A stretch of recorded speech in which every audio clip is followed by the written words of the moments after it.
ऐसे लड़के से शादी करूँगी जो अपने माँ बाप से बहुत दूर रहता हो।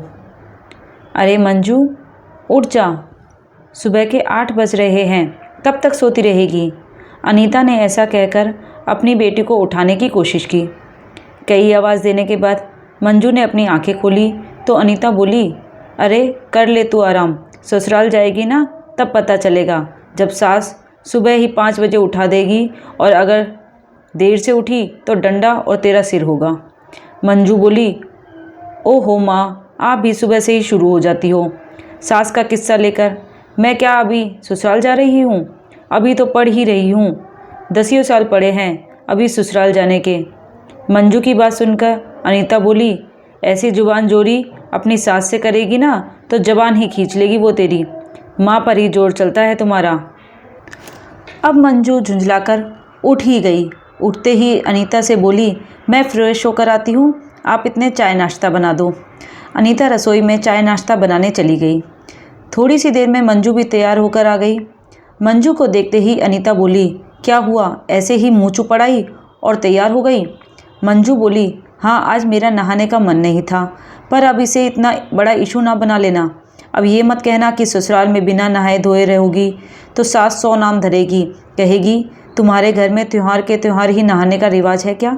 अनीता बोली, डायलॉग तो बड़े रट लिए हैं मेरे, इन पर कभी ध्यान भी दिया कर। चल अच्छा आ जा, नाश्ता कर ले, पराठे और टिंडे की सब्जी बनाई है।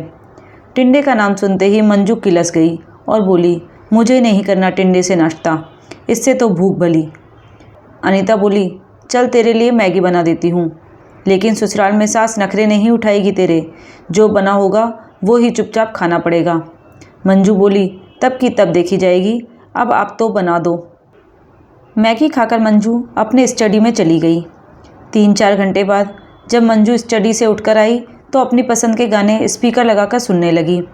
अभी थोड़ी देर ही हुई थी कि अनीता शोर मचाती हुई आ गई।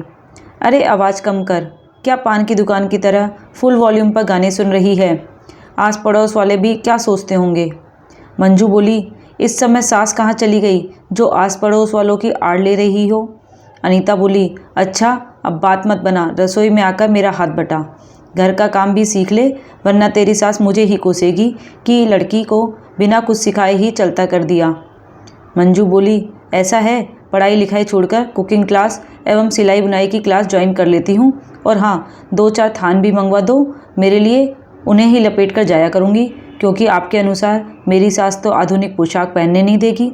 अच्छा है अभी से प्रैक्टिस कर लूँ, आपने तो सास को हौवा बनाकर रख दिया है मेरे लिए, मुझे तो ससुराल के नाम से ही डर लगने लगता है। मंजू बोली, मैं सही बता रही हूँ, मैं बिल्कुल भी शादी नहीं करूँगी, और अगर मजबूरी में करनी भी पड़ी तो ऐसे लड़के से करूँगी जो अपने माँ बाप से बहुत दूर रहता हो, ताकि सास के साथ रहना ही ना पड़े। अनीता मंजू की बात सुनकर दंग रह गई और सोचने लगी कि मेरी कही बातों का तो इस पर गलत ही असर हो रहा है, इसने तो गलत ही धारणा बना ली है। अनीता को चुप देखकर मंजू बोली, कल को आप भी सास बनोगी तो क्या अपनी बहू के साथ ऐसा खराब व्यवहार ही रखोगी? फिर वो तुम्हें छोड़कर दूर ही चली जाएगी। इतने अधिक तानों और टोका टोकी के साथ कोई भी खुशी से साथ नहीं रह पाएगी। अनीता मन ही मन में अपनी गलती स्वीकारती हुई बोली, सास कोई जल्लाद नहीं होती, उसके पास भी मानवीय संवेदनाओं से भरा दिल होता है। अब ललिता पवार वाला ज़माना तो रह नहीं गया, अब तो सास बहू से ज़्यादा एडजस्ट करती है। ऐसी भी सास हैं जो बहू को बिल्कुल बेटी जैसा ही प्यार करती हैं। मंजू को यकीन ही नहीं आ रहा कि उसकी कई बातों से पासा ही पलट जाएगा, पर अब वो मन ही मन बहुत खुश थी, क्योंकि अब सास के नाम पर उसका मानसिक शोषण बंद हो जाएगा। धन्यवाद दोस्तों, अगर आपको मेरी ये कहानी पसंद आती है तो लाइक शेयर ज़रूर कीजिएगा और चैनल को भी सब्सक्राइब कर लीजिएगा। मैं मिलती हूँ अपने अगले वीडियो में, तब तक के लिए टेक केयर, बाय बाय।